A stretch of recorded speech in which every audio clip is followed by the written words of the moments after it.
Kaya yun ang dahilan na hindi agad ako nagde-declare na kung ano ang sira. Pinag-aaralan ko muna. Kasi ang paghagok ng motor natin,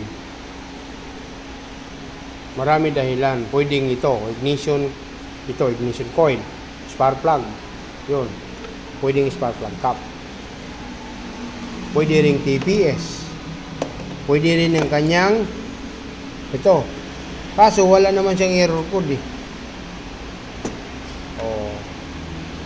Check natin yung ano. At saka doon lang ito sa inyo ginawa yung throttle body. Hindi na reset. So possible din doon.